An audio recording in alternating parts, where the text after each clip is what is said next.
Hi, everyone, and welcome to this talk about building automated quality gates into your CI pipelines. And I'm glad that you've decided to come and attend this talk because, in my opinion, when it comes to building CI pipelines or anything DevOps related, we tend to often focus on all the technical natures around how to build the pipelines, the different sort of codes, what sort of coding principles do we have, what sort of tools are we using to be able to better design our CI pipelines. But we often forget about the quality aspect of it. And I'm not just talking about the software testing part, but sometimes the deeper sort of quality gates. How do we ensure and maintain quality?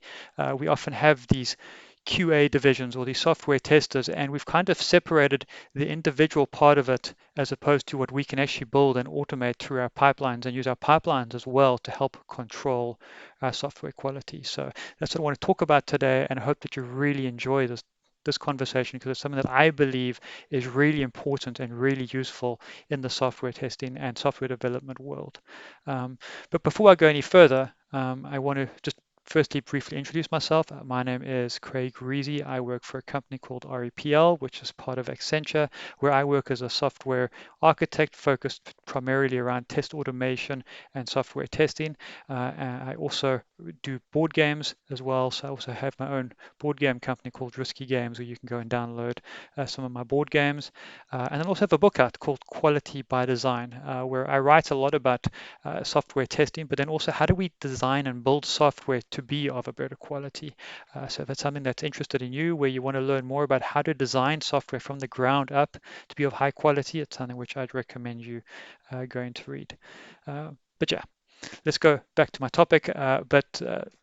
If you're wondering where my accent comes from as well, I'd like to just say that I am from Cape Town, South Africa. So I thought I'd just share a few pictures with you from my beautiful city and my beautiful country, which I'm really proud to be a part of, and really would encourage you to visit this part of the world if you really want to see something that's incredibly beautiful and something different. Really something which I'd encourage you to do. And all of these pictures are from the city alone. So this is not even something where I need to travel outside of my city to be able to get to see all these things. So really grateful and really thankful to be able to be a part of such a beautiful city.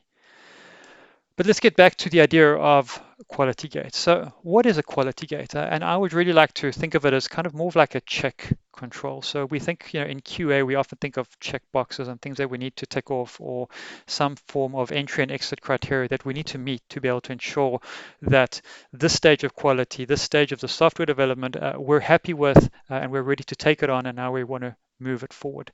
And it's a really important aspect of software development from a quality perspective is having sort of checks and balances in place to make sure that we've covered certain angles, that we've tested enough here before we can move it on. And I really think, like to think about it more as like passing on a ball. So I think we're all familiar with the typical SDLC, whether it be waterfall, whether it be agile. Most often it's quite iterative, which is why in this particular picture I've shown a loop. But in everything, we kind of have to say, okay, well, we've now analyzed the story. We're now going to start planning, designing everything. We're kind of passing the ball on, to the next sort of phase. And yes, there are things where you can do certain things at the same time. You can do aspects of your development and testing at the same time. You can often do aspects of your deployment, along with some of your maintenance and your evaluation. And some of these things can bleed into each other. But the point is that they all move along and they might be iterative, but you've got to be able to say at what point in time am I finished with this analysis so that we're ready to start planning this function? And at what point in time can we say that our design is done so that we're happy to hand this over to our development team so that they can start working with it? And we've got to pass this ball on. And at each of these stages, there is really a level of quality that we want to be able to say is done, or we can call it a definition of done in the agile world, where we're like, now this particular task has been done and I'm ready to pass it on to the next phase.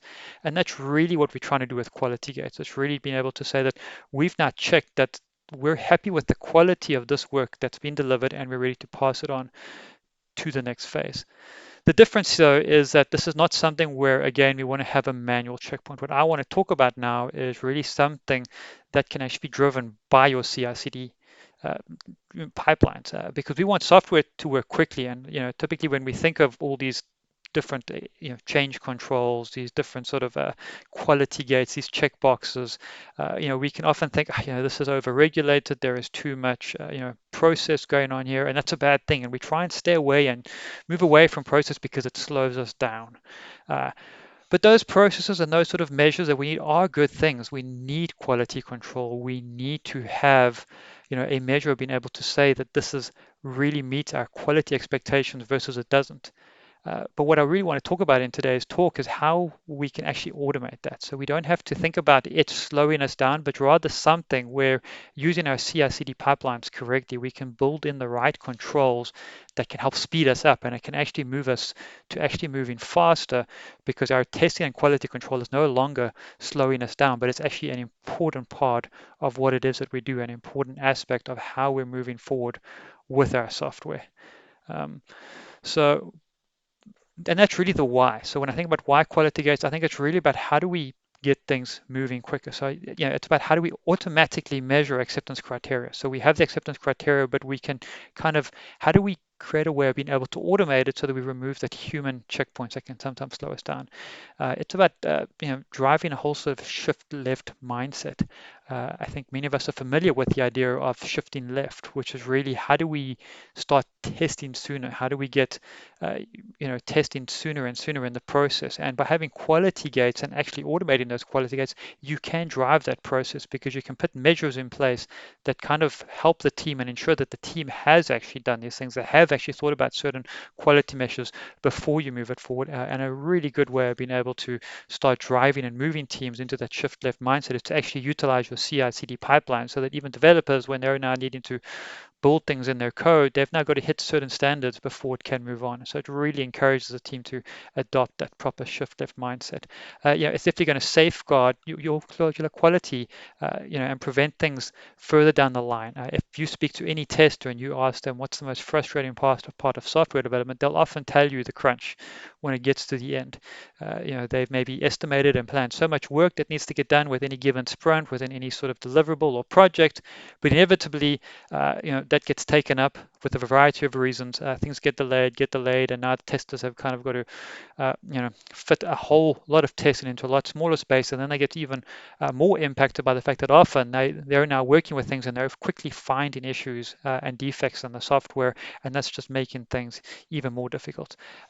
When you have automated quality gates in place, you actually are safeguarding the quality. You're preventing later defects from getting introduced so that when the testers do start taking over, things are in a much better space. It prevents a lot of that sort of crunch time, and really helps the testing to actually move forward because you can start to actually align a lot of what's needed from a testing perspective into even their automation perspective.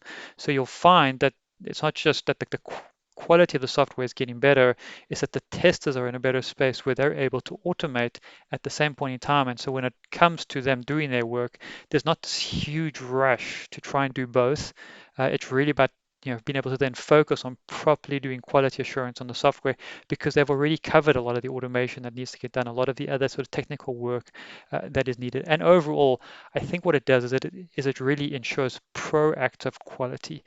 A lot of times when it comes to software testing, we can be very reactive. The testers go, they take the software, they deploy the software, they use the software, they find issues, you've got to go back, fix it, and it's this iterative sort of cycle. Uh, it's often going back and it's trying to fix things in hindsight and then trying to say, well, what do we do to kind of, why do we make this mistake? What do we do to try and fix it now? Rather than trying to prevent defects from happening. And when you have proper quality gates within your software, you can almost prevent those defects from happening because you can build automated measures that can say, well, look, last time we had this issue because of this particular mistake. You can actually go and build a quality gate that can check for that. So the next time as your software is getting deployed or built, to be able to catch that and say, hang on, we can't allow that because we need to ensure that something is being tested correctly or that we have the right measures in place, and it can really prevent quality issues coming in, and that really helps you to ensure that you're actually preventing and you're actually building quality along the way in the process, as opposed to this constant thing of throwing things to testing, finding issues, sending it back and back and forth, and that slows teams down a lot. And I would say that's probably where most software projects overrun. It's that constant back and forth, whether it's between, software developers and the testers, or maybe issues with requirements, we haven't quite established those things. Those are the things that slow teams down because there's constant scope creep. There's constant need to fix and adjust what you're working on because you've got to go back and fix older mistakes. And by having quality gates in place, you can prevent a lot of those things from happening. So it can actually speed you up and really make you a more efficient team. So yeah, there's really important reasons as to why we should be considering quality gates in our software projects. So what does it need? So it's one thing saying, okay, this was quality gate is, this is why we need them. And before we even get to the point of, what specifically are we trying to build quality around and what do these gates look like, it's also important to understand that there are some building blocks to put in place before you even want to consider quality gates. And I think one of those first things that we need to really work towards well-defined and clear completion criteria. I think when we allow a lot of ambiguity into our software development processes, we're opening up our teams to develop software that doesn't work as expected. We open up our teams to build software where they're not so sure all the things that need to be tested because it's not really clear what this is supposed to do. And so when we don't have that in place, it's very difficult to build anything that's automated because there's so much flux that we're still trying to figure things out. And we actually don't know what is good enough quality. We don't even know what to test and how to test these things because we're still figuring all these things out. And if you're in a state with your software where that's kind of where you're at with your team, it might be a little difficult to try and automate your quality gates because what you really then want to focus on is rather how do we get better at defining things like our completion criteria and saying, look, this is actually what our requirements look like. We've actually defined this a little bit more clearly. This is actually what's needed to be say that this step of the process is properly done, and you really want to be able to have that in place. I think that the next thing is to have a testable architecture. We got to test. We need to build software that can be clearly tested. There's no point building software that you know might work well in terms of being able to get something out the door as fast as possible, but there's a lot of things where you're like, we're not too sure how to test this particular part of the application. And then you can't really build a measure to be able to test, have we tested this effectively? Have we written have we written the right amount of automation scripts for it, to run within our pipelines because we actually haven't made it testable enough to be able to do all these things. And if we're not creating software that's testable, we're really robbing our teams of the ability to be able to build anything that can be really effective within the CI/CD pipeline anyway. But then we're also robbing the teams of being able to utilize something like a quality gate because we can't really accurately test our architecture. So it's important to make sure that when you're designing your software that you consider testing and how is this going to be tested.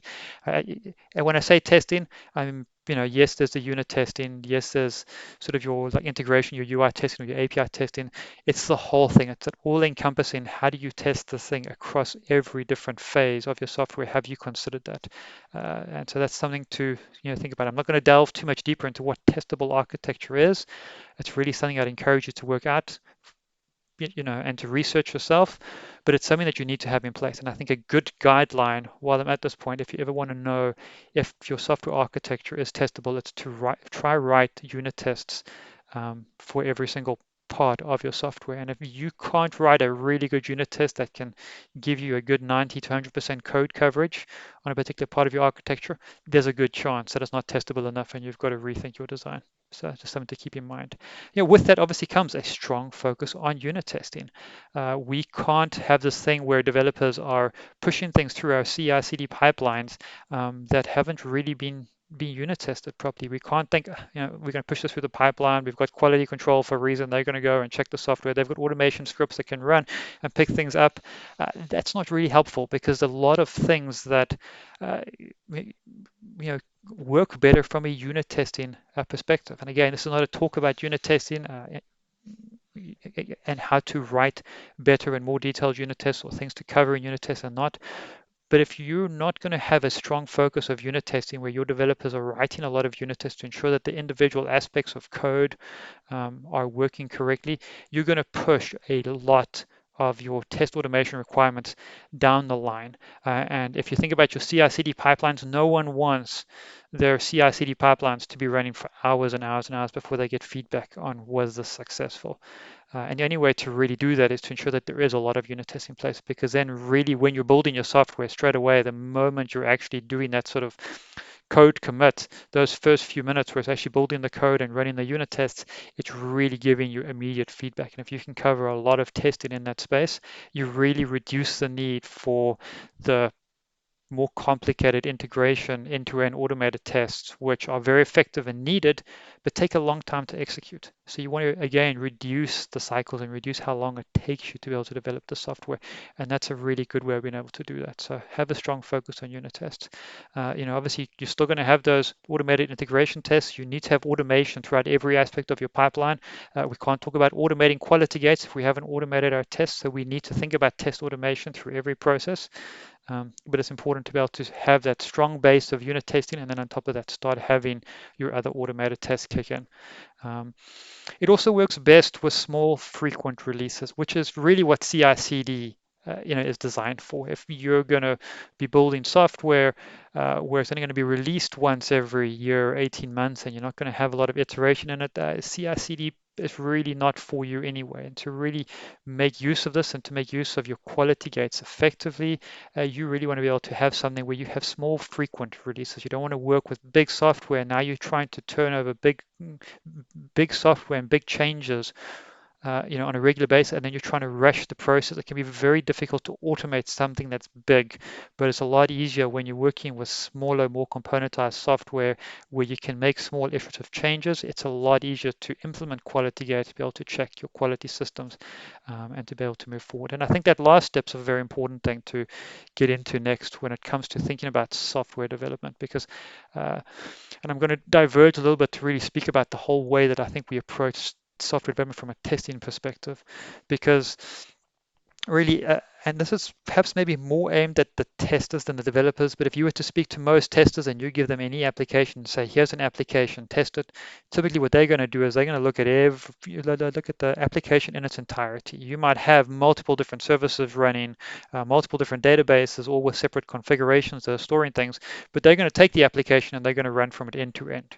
And they're going to devise a lot of their test permutations from that. Yes, they might be hitting APIs, but they might be wanting to hit an API that goes all the way from service 1 to service 5 and take it all the way back and see if everything's working together well. And then often the mistake that's made is because your testers start off focusing from that angle, they can tend to then focus their test automation efforts from that angle. And again, that's big. When you're trying to focus your test automation at these big, the overall end-to-end aspects of your software, you're slowing things down because those tests become really long to execute. They become really flaky because it's dealing with too many moving parts, and it's not really ideal. Those are not the type of tests you want to be running in your pipelines. You need tests that are very responsive, giving you quick feedback. And so you need to be thinking about your software testing and your design, not from this big perspective, but really from a small perspective. So really thinking about the system. So we have like a system here, system one, where system one has your service. It's got a database. It's got some database that it interacts with, and then it's got its different dependencies, whatever that might be, and you'd actually want to have those stubbed. You need to have a lot of mocking in place. So those of you that are familiar with your unit testing, this is an important part of unit testing, and you need to build that in to your unit test, but not just your unit test, also your integration test. Have a level of mocking where you can test that system one in its entirety, completely isolated from those other systems. If you want to, every single time you're building and making improvements in your software, running through these extensive end-to-end tests, again, you're slowing down your pipeline. It's not what CI/CD was designed for. It was designed for quick, immediate feedback. We need to think about testing from a much smaller perspective and rather focus on trying to reduce the scale of your software where you can isolate things. And from a testing perspective, you can just focus on this one service and everything it needs. And then it's a lot easier to not just write unit tests for your different aspects of code, but then it's a lot easier to write tests just for this one service and making sure that it's working well. And you can then, instead of speaking to the other sort of dependencies, you speak to mocks of those dependencies so that you can test it and get really good coverage. Um, moving forward across within that entire system. So your automated tests can run, and you're just running a portion of your automation scripts to be able to allow you to get there. Um, and then that's also useful because it allows you to scale better, because now all of a sudden we're like, okay, we're making a change to system one, and now we're going to make a change to system two. We don't have to worry about, okay, well, we're now making change to system one, got to run through the entire end-to-end test cycle, and now we're going to do the same because we're now making a change to system two. You can now effectively work independently, have a team work on system one and system two, and those testing can be completely isolated. And from a CI/CD perspective, that's what you kind of want. You want sort of isolation. You want to be able to run this job that can then eventually merge into the bigger software process, but you want to be able to work with things independently. So it's important to have that building block in place as we move forward into actually now looking at quality gates more specifically, that it's not just about building quality gates if your software design is not right. Yeah, I'm really passionate about getting software right early, and that starts at a design phase. And that's why I'm spending so much time at the start of this talk talking about that design, because you're never going to fix or, build high quality software or put poorly designed software. Even the world's greatest testers and the most fantastic, development team with incredible automation scripts, if your software is not designed right, you're not going to put good quality software out, no matter how effective and good your teams are. And so it's important to start with this design and get this right. And if you can really get this design right, and you can really focus on isolating and building software that's modular, that works in a small way, that's very testable and very independent from each other, that is what you have for the success to be able to moving forward. And if you have that layer and that foundation, it's a lot easier to build your software and then to be able to put quality gates and put checks and balances in place. Um, but what I will speak about can apply. So what if you're working with software, maybe not all of this is in place? Yes, you can still use quality gates. And as we go through the next few slides where we look at quality gates in a little bit more detail, and what they actually are and maybe how you can apply them, note that you can still do it. It does work with bigger pieces of software. It does work with bigger sort of applications, even things that haven't quite been broken down. It's just that it works best in these type of things. So I kind of want to give you sort of the sort of best case of how it should work, how you should be designing your software for CI/CD to be able to get the best quality out of your CI/CD and your software.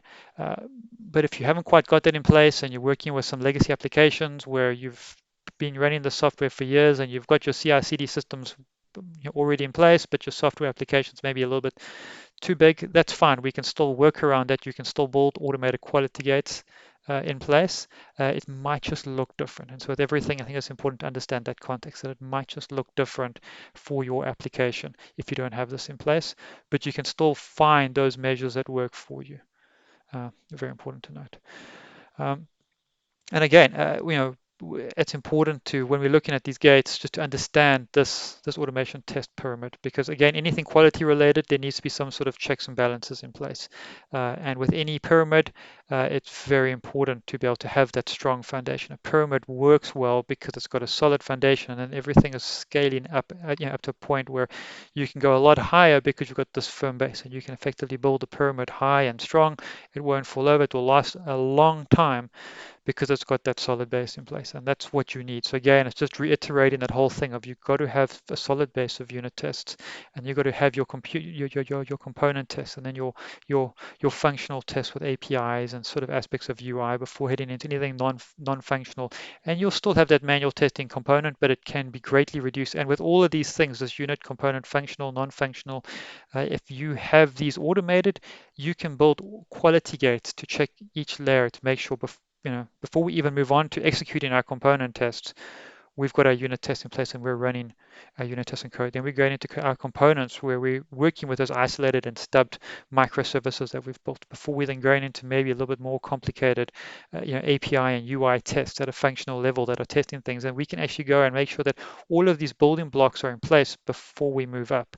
And that's useful because, again, it's it's a lot quicker to run everything at the bottom. All of these things, as we go up the pyramid, it takes longer and longer to do. Manual testing is very effective, and we need it, because we need to be using our software within our spaces. But it's the slowest form of quality control and not useful when you want to deploy on a regular basis and you're running your CI/CD pipelines and wanting to be able to deploy into production on the same day. And to do that effectively, again, you need that base, that whole sort of having a solid base of unit tests in place. And if you can build quality gates in between those things, you can control the whole process better. So very useful to have in place. Um, but let's get back to quality gates. We've had a look at the foundation and how it is that you need to build your software. But what is a quality gate check? So we now have quality gates, and we're going to have different sort of quality gates at our software. What is it really looking at? And there's a multitude of things that you can look at within a quality gate. And there are some change controls that you can even put in before we even get into CI/CD pipelines in terms of your requirements and what they need to look like, and how a user story should be defined, how requirements should be defined, how your acceptance criteria should be defined before you even begin to work on it. Those are all important quality gates and checks that you need to have in place. But from a automated CI/CD quality gate perspective, these are the things that you'd probably want to look at. And these are not the only things you can look at. There are other things that you can build quality gates around. But essentially, if you can understand all these different things, you can start to build automated quality gates around these different measures. I think the first thing is build health. When you're building your software, and I think this is an easy one to do, it needs to build correctly. So you want to be able to check that the health of your build, maybe not necessarily always the code that you've submitted, but anything else that might you might need to be dependent on needs to also be checked as well. So something where something around other pieces of software, are they healthy? You might, for instance, be releasing some code and you want to deploy and build your code and test it, but you know that your code is dependent on something else that's maybe not quite right, and you can go and actually check and say, well, hang on, this other piece of code, I'm not happy with it. It's not building right. Let's not go in and push this any further because we're dependent on it. It's looking at the infrastructure health. So, we're deploying our software onto a container or into some bigger system. What's that like? Is the infrastructure healthy? Will it give me reliable results? Will it run reliably? And you can actually go and check the health of your infrastructure to make sure that you're happy with it before you even build code onto it, and very important. There's the obvious thing, and I think this is the one that we all mostly will think of as test results. We're running tests, whether it be unit tests, integration tests, component tests. What are the results of that? So when you're building your software, you should be running your unit tests. Obviously, you want that to pass, and that should be 100% pass rate before you even move on to the next level to say, we've passed all of our unit tests, let's move it on. And then your integration tests or your component tests run and move on and on. So again, you want to check your test results, very important. Code coverage.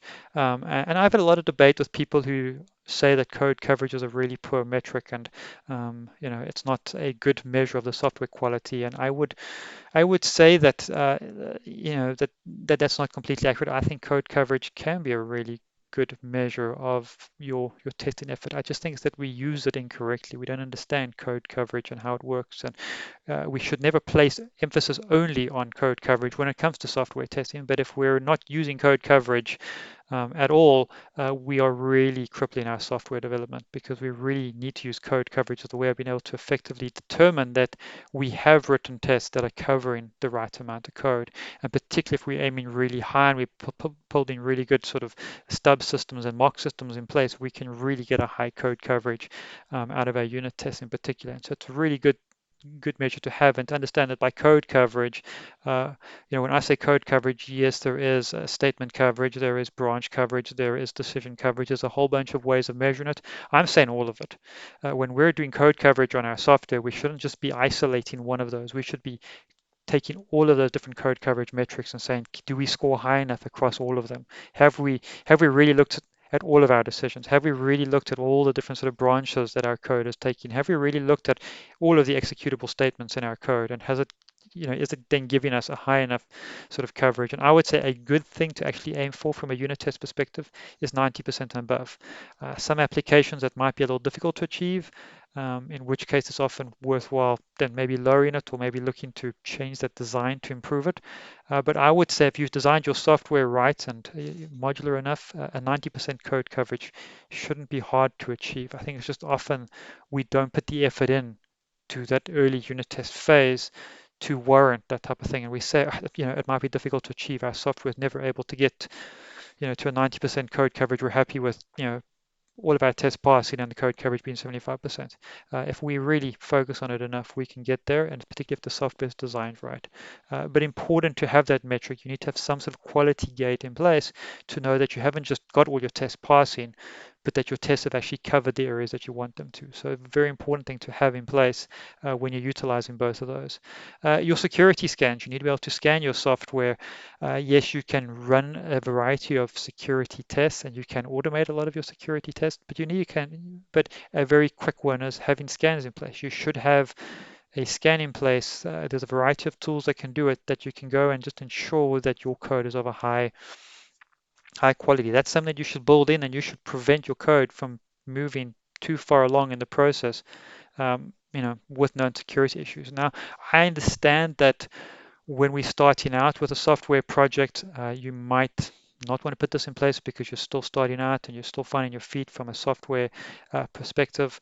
And so, quite a lot of teams tend to leave their software scanning for very late in the cycle because they're focused on getting things done before they bring that in. And I understand that. You really want to have a good foundation of code and application written before you start introducing scans.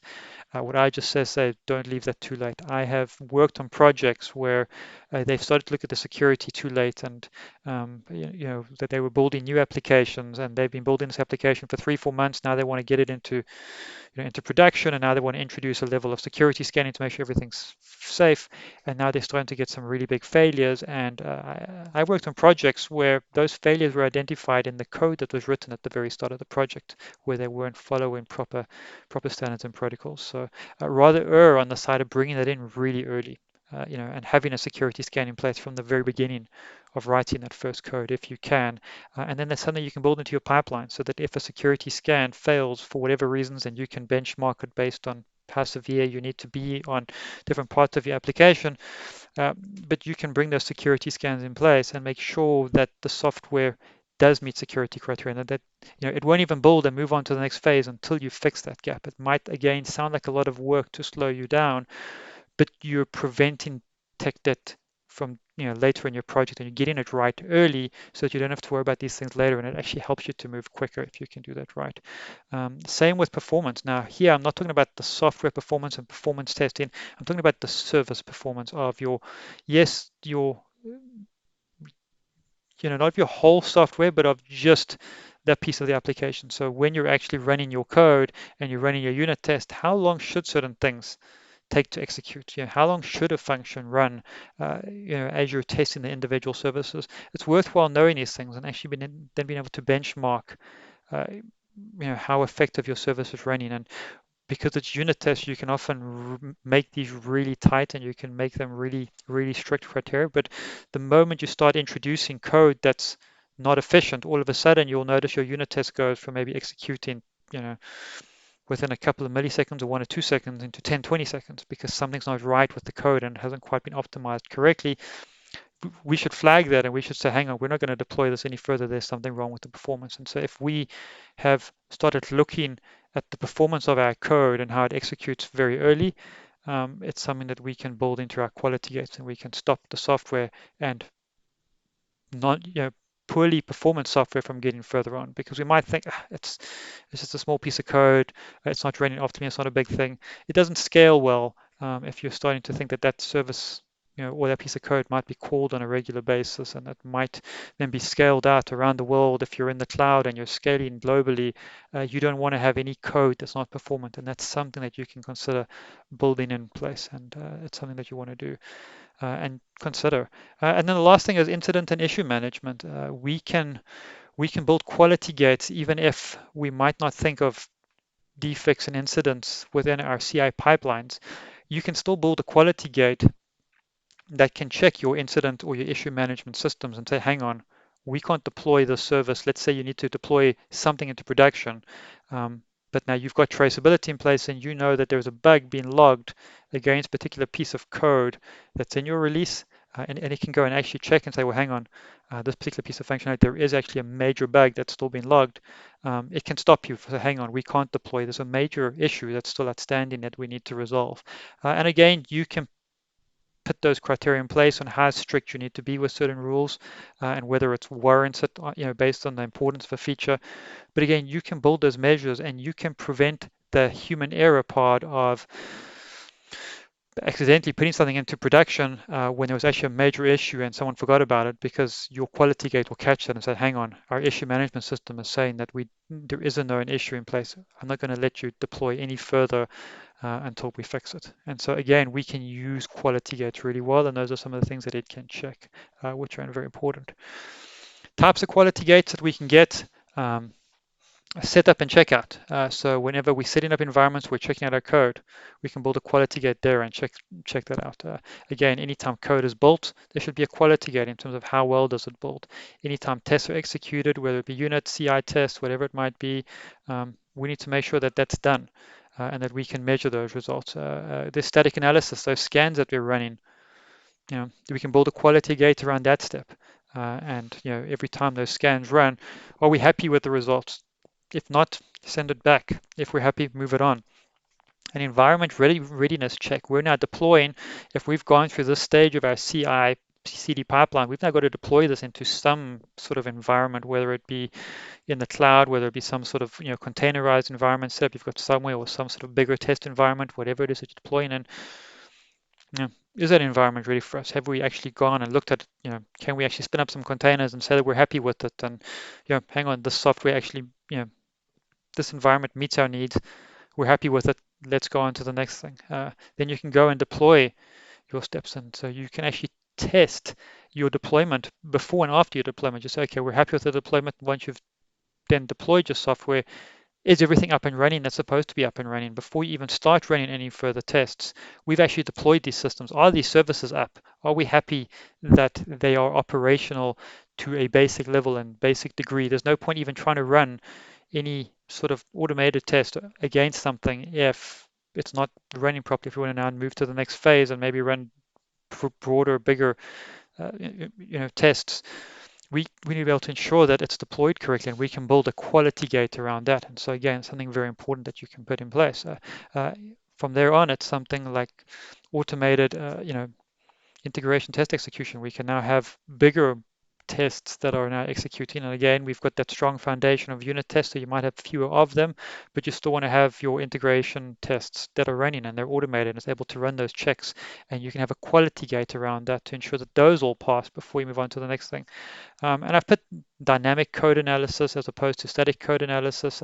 This is something that you can have in place. Not all systems might need to have this in place, but it's important to have it there as well. And these are typically tools that again can give you a good feel around security of your software. So it's not just about the static analysis where it's actually now building your code and making sure that it's happy with the quality of the code. You can now actually run a dynamic sort of code analysis where it's actually taking code and trying to do certain things with the code and trying to break it. There are a lot of tools that can help you to be able to assess the quality of your software at that level, and you can build a quality gate around that. And then the last sort of type of quality gate that we get is really around our non-functional tests that we have in place. So your performance tests. You can have a quality gate where last step of deployment, you actually run a couple of very lightweight performance tests to make sure that the software is performant, and you can stop it there if it's not performant. You can do the same with your security or with any sort of visual. If your software needs to visually look a certain way, you can use visual scans to quickly now run through your software and ensure that, well, hang on, the software doesn't quite visually render itself properly. If that's important to us, and you can flag certain pages to say this page has to pass or not. From a visual regression perspective, we can now flag that and say, well, hang on, we're not happy with this result. Stop it. Stop deployment. There's something that's not quite right. And so this, again, if you understand these different types of quality gates and how they fit within a pipeline, you can see that they can really add a lot of value because it prevents us from making mistakes. And the end result is if you build a quality gate at every single one of these steps, and again, you can automate this quality gate, your end result will be good quality software, unless you've really lowered your standards of your quality gates. But if you've increased and you've got high standards for your quality gates in terms of code coverage and test execution results, you are going to have really good quality software. And the best thing is that all of these things are automated, and you can get to the end of your check and know that you've got good quality software. Some examples of things. This is not an exhaustive list. This is very lightweight. Some things, but just some simple things that we'll look into, and I'll go through some code examples towards the end of the talk. Things like linting standards to be met. So when your code is building, are you happy with the linting? Does the code look right and flow right? And again, I've had discussions with people who criticize and say, but why are we focusing on linting? Shouldn't we just focus on the functionality and execution of the code? Code needs to be maintained, and linting is an important part of that. You're making sure that the code looks and meets certain standards. You can have tools that can actually go and check to make sure, do all the variables meet camel case? Are we happy with the way that everything is shaped and looked? You can actually automate all of those checks by utilizing linting tools in the build process that can help, and you can make that a quality gate where it actually checks that to say it's got to pass our linting standards because we need to write code that's maintainable and meets the standards that we set as an organization. Have that there. Um, Again, the most obvious one, you want to have something like 100% successful completion of all tests with a 90% code coverage. And obviously this is primarily focused on unit testing because when it comes to later sort of tests, you can't do the code coverage comparison. But um, again, you want to make sure that you know, you, all your unit tests pass. Why are we releasing code into later cycles if tests are failing? Why are we doing that? Obviously, there might be times when we know something's going to fail, and those would be the odd sort of things that might happen from time to time where when software is still very early in development, where we are aware that some things might not completely pass because there is something that we haven't quite figured out yet. But I would argue that that's very seldom the case.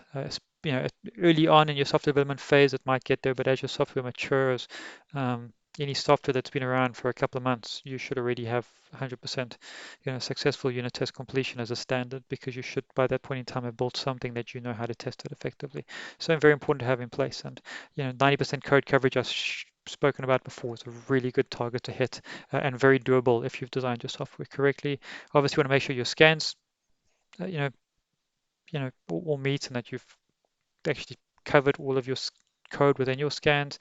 And then something like, successful pass of all automated checks, something that you want to make sure is done. And that's, a quality check that you can have in place when all of your automated tests are run at every level, component integration, whatever you might have, your UI API tests, that's all passed. And again, that we're quite strict on those criteria that it's got to pass. Something you can build in place. You don't have to do the 100%. You can do 90%, 80%. Again, you can tailor this because you know your software product, but obviously you want to aim as high as possible to be able to get the right quality code out.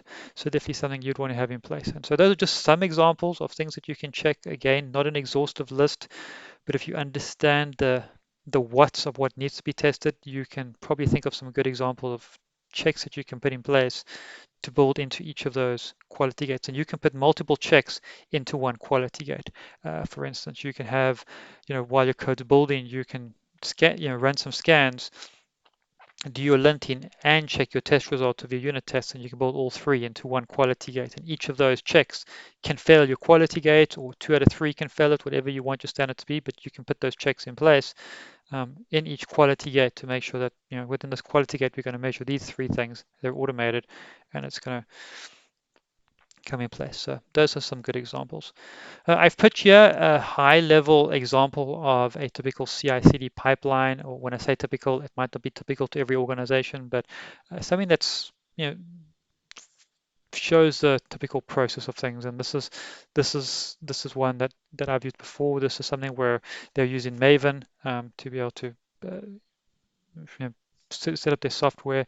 And so you can see as it does, it sets up and check out that the code's got to be checked out correctly, that the code sets up correctly before it even goes to building the code. They've got a quality check in place to make sure that we've checked up the code correctly. We're happy with the setup of you know of the system before we move on. You then build your code. It's got to build correctly while it's building. You're running your unit test. You might be running some other CI tests that you have in place. You're then going into static code analysis where you're looking at your your security scans. Maybe there's some sort of quality criteria that's picking up, or any sort of dependencies where it's looking at other dependencies and how those dependencies are covered within your code.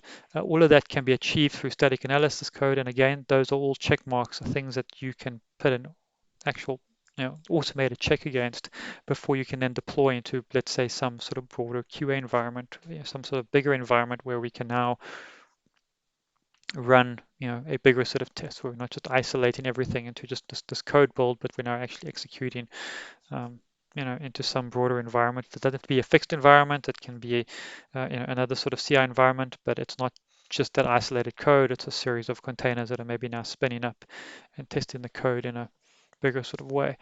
But yeah, we're now deploying into some sort of test environment where we're now going to do some post-deployment checks. So again, we're not just deploying the code and saying, okay, let's run our tests. Let's actually go back and make sure that the software, so we can, whether we have a smoke test or some sort of lightweight integration test, whether we have some sort of monitoring in place, whatever it might be, but let's utilize those smoke tests to say, well, actually, before we do anything further, we've deployed the software. Is everything up and running? Are we happy that the services are speaking to each other and that they're communicating effectively? Can we do one or two lightweight tests with them? Yes. Okay, great. Now let's run the rest of the test. If we get a failure there, don't bother running the rest of the test. Yes, you might think, but we still want to test everything else to see where other failures are there.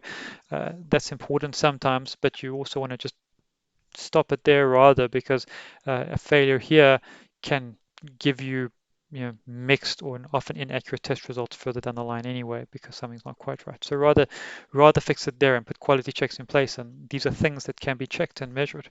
Your functional tests, obviously testing locally, remote, whatever it might be, those are things that can be measured. You can have your dynamic code analysis, your quality scan, that can be checked. You can then repeat a deployment to the next stage and do post-deployment checks at the next level, integration and smoke. And again, that can all be checked. Those are checkboxes that you can be checked before getting into your non-functional tests. And those are really things around accessibility. There's a lot of tools these days that can do accessibility, that can check your security from a dynamic perspective, your load tests and your performance tests. I wouldn't typically put a load test in a CI/CD pipeline, because you generally don't want to put your system under load. So I've put it here because I think it's important to understand that that's a quality control that can be automated and a check. But I would only run a load test, on a very limited basis. But it's important you can still build it into your pipeline, but only run when needed. When you're making big changes, then you can maybe run a bigger sort of load test where you actually put in your system under load, because system under load will stress your systems. It may impact other operations because the system's under load, and other things might not be working correctly if you've got multiple teams trying to push code in together.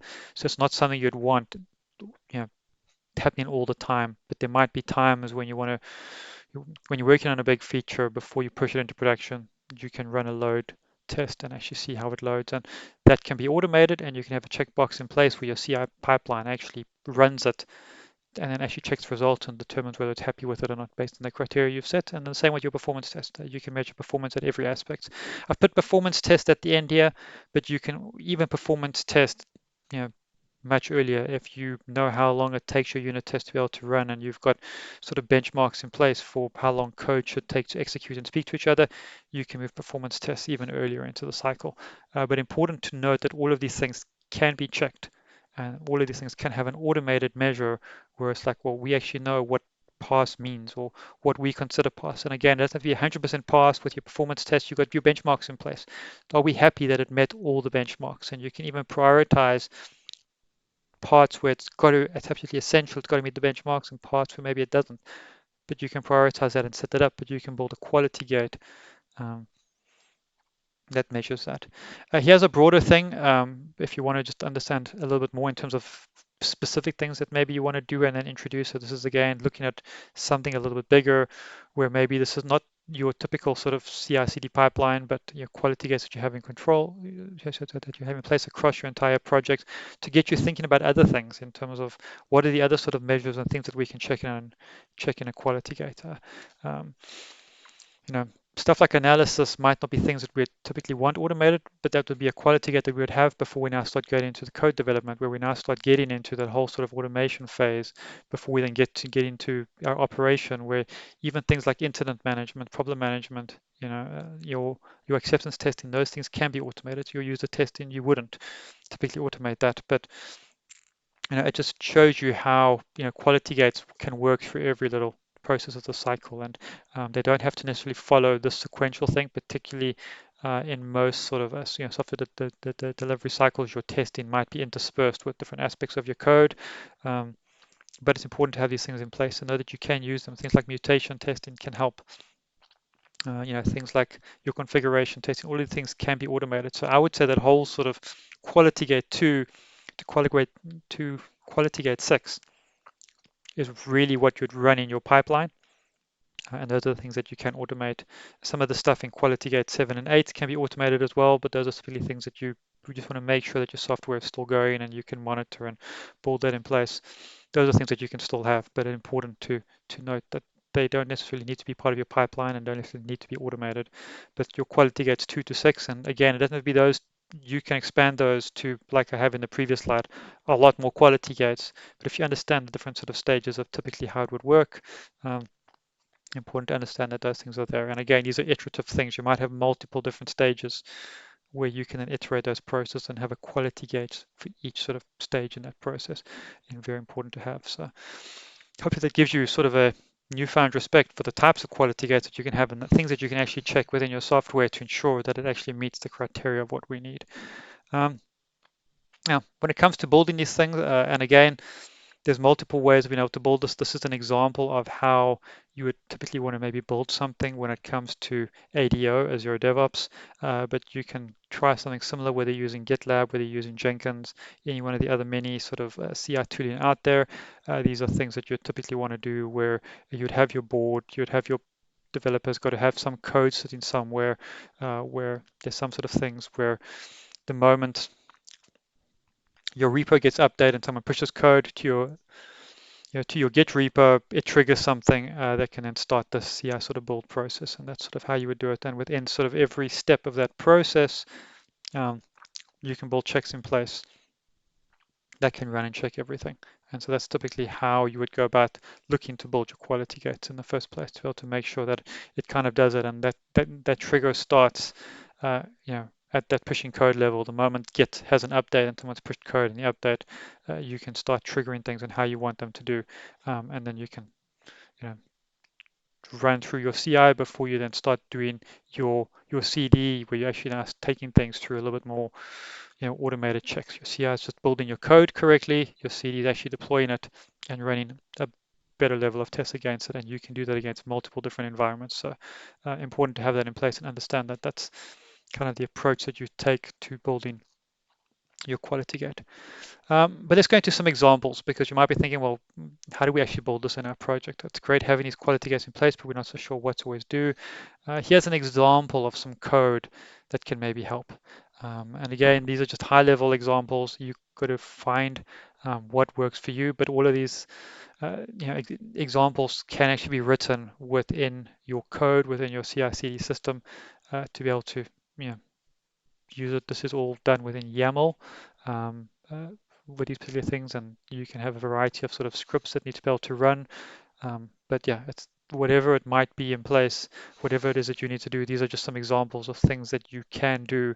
So look at it and just then try and figure out what will work best for you. But a pre-deploy test where you're actually running a job, you're looking at your server and your database, you want to make sure that everything checks, and you can run some quick bash scripts to be able to just check that everything's kind of checked out. And basically really you can write some shell scripts that can quickly just check that everything's up.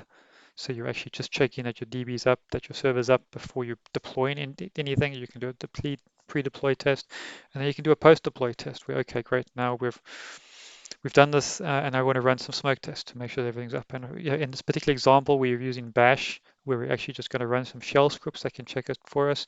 But you can also run some more specific examples. You don't have to use some shell scripts. You can run some actual tests that you've scripted, and then actually just run those functions and call those functions. You can put this within your actual YAML code to instigate this quality gate. And so that's really what you'd want to use when it comes to building your quality gates. Is use your YAML, run, create your task within YAML, and be able to define what it is that needs to be running. You can then within that task determine the things that it needs to get done. But that doesn't really mean that you need to always just run it and then how do you know that it's passed, and how do you put certain criteria in place. And here's an example. And again, I'm going to share these slides so you can have a look at the slides, download them if you want to actually have a look at this code in more detail. Um, and but this is just again just a quick sort of snapshot of what the code would look like within your system. But here we go, for instance, where we now want to go and we want to be able to check things, and we can utilize some tools. We want to be able to execute some code. So for instance, we're using in this particular example Cobertura for our code coverage tool, where we want to now go and actually measure these things, and we're running a task to be able to run a whole bunch of different jobs, and we can set a code coverage target of 90.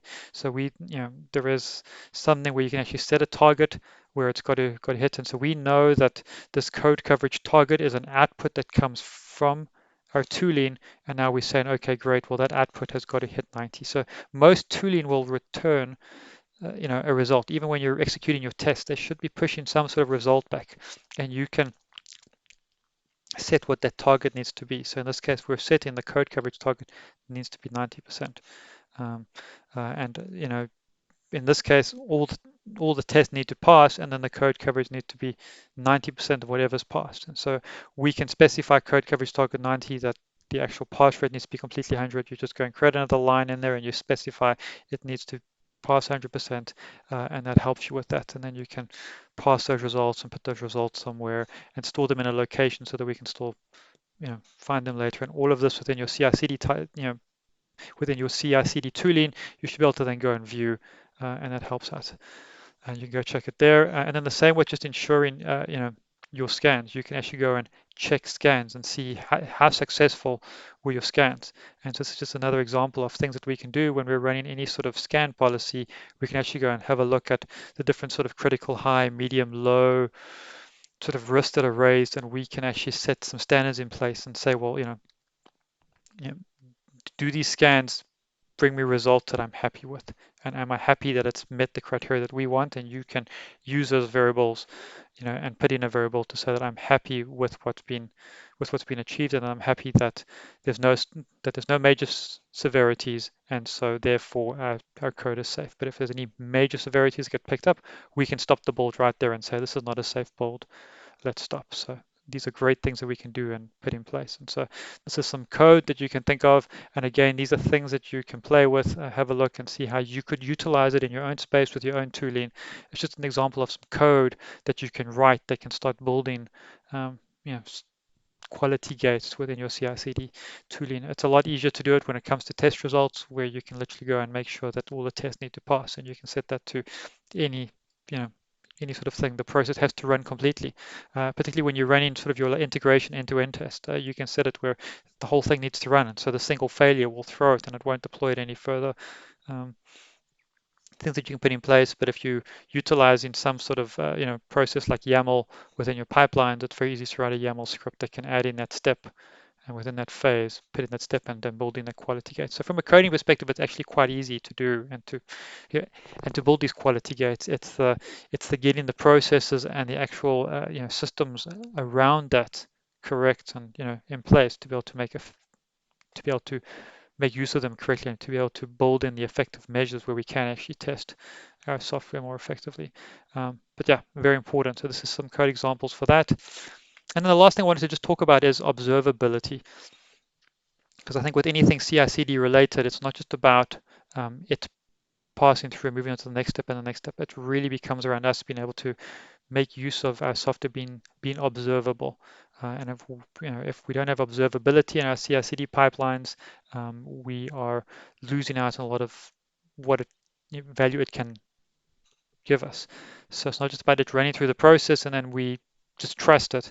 There's a lot of observability and things that need to happen, and things that we can track to then be able to also build around our CI/CD tooling that can give us better quality. Things like collecting data from multiple sources, and how do we collect that data? Because your CI/CD pipelines typically running and deploying a system, and then you've got your unit tests that are running, and then it will push that output somewhere. You might typically have your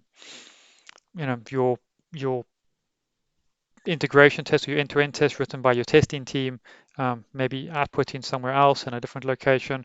Then you have your scan results push into another location. You'll then have things like performance tests, any sort of things where we're actually monitoring what's going on with our sort of system, our server. You know, what is our server operation like, what's our CPU usage while this thing is running. We can check all of that stuff if we wanted to. All of that will then store to another sort of thing. And so what happens is that there's a whole bunch of data that goes all over the place. And I think the biggest problem is we have the CI/CD tooling in place, and then we allow that data to sit all over the place. And yes, we can build the quality gates uh, around that will stop and prevent it from moving forward, but we're not digging deeper into the software and understand how it all works. And so the best thing to do is to take all the data, collect it from multiple sources, and store it into a central location. And you can use those, and you can build APIs to go and automate that data gathering, where it can go and put everything in one location. Of this is our CI/CD information that we need, and it's all in one location. And the reason why that's important is because then we can use logging correctly. So there's failures during the process and things are going on. Um, but now we have logging and everything centralized, and we can now monitor this database, and it's very easy to now go, okay, this is the log, this is the issue, and then we can go and actually delve deeper into the issue, because our quality gates will have failures, and we're going to have a lot of failures during our process. But what actually went wrong with the software and the application? And if it's going to take you ages to figure out what went wrong with your application, we're not speeding up the process in any way. So again, logging and monitoring becomes important, because then you're able to actually go in and see what was logged in the software. Now, because you've pulled everything together in a centralized way, you can follow, okay, well, this was logged here, and this is what happened at the next phase, and it failed this quality gate here because, and we can see what went on in the code in that level, and we can pull everything together, and we can use logging to delve deeper, but we can also monitor the health of that. And so you can have triggers in place and alerting in place, they can trigger and alert you when quality gates have failed, and allow you why. And you can also put dashboards in place that can maybe showcase, well, system health wasn't great there, or this test is failing, or this particular scan kept on failing. And you can also track the life cycle over time. So your CI/CD pipeline ran 1,000 times this month, and you can start saying, well, this this quality gate failed more often than any other quality gate. Why? And you can also start to use your quality gates to get even better, where, okay, maybe your quality gate standards are too strict, but also maybe we're just not doing something right, and we need to change the way that we're working and improve the way that we're building our software or our processes in place, so that we can hit that quality gate more often. And so again, if you have all that place, all that data in one place, and you've got the right sort of visualization, you can see those things. And again, it helps you to build better quality software as a result of it. You can keep track of, obviously, your data retention policies while you're doing this. That's important. I sort of put that point in there. Whenever you're working with data, be aware of data retention policies. You don't want to store this information all the time. You don't want to have years and years and years worth of CI/CD information. It's not worth your while. You often want to just track certain things you might want to keep around for a while, but typically 3 to 6 months for anything CI/CD related. You can have it, and you can start fleshing it out. And then you don't want to store stuff, particularly if you're moving quite quickly with your development. You don't want to store stuff that's been around for a long time, and then try and track, well, 6 months ago this happened in our CI/CD tooling. Why? Um, you might not need that information, get rid of it. But yeah, I think an important part is to then continuously monitor and optimize. So it's not just about putting your quality gates in place and leaving them there. With anything software related, continuously monitor the effectiveness of your quality gates, optimize, see how you can do better, see how you can make your CI/CD process better, see how you can make your quality gates better, see how you can design your software and change your software to better meet your quality gates. All of that's important, and I think that's why I wanted to talk about observability uh, before closing out the talk, because if we don't have some level of observability, we're not really understanding what's going on with our software, and we can't improve it properly. So a very important thing to have in place. And so important to have observability, to think about observability whenever it comes to your CI/CD pipelines and your quality gates. And if you have that in place, you can start utilizing your quality gates to be able to build better software. So I've covered quite a lot in this talk. And so, I really want to encourage you, if you've listened to this talk and you've really enjoyed it and learned a lot. But if you do have any questions, please feel free to contact me in the Discord channel on the conference, and we can talk about these ideas a little bit better. And I'm really keen to be able to hear your feedback and maybe answer some of your questions and maybe some challenges that you're having in your space around quality gates or CI/CD pipelines, or how to change your testing or your software design to be able to better achieve this within your software, or any sort of other sort of coding related questions. If you're not so sure how to build a quality gate, let's talk about that. But I look forward to hearing more about it from everyone. And thank you so much for listening to this talk. I've really enjoyed being able to present this. And I really hope that it's going to be helpful to many of you to be able to start making changes in your own software delivery process by putting quality gates in place that can really deliver real results and allow you to be able to deliver software that really is of a great quality. Thank you so much for listening. Enjoy.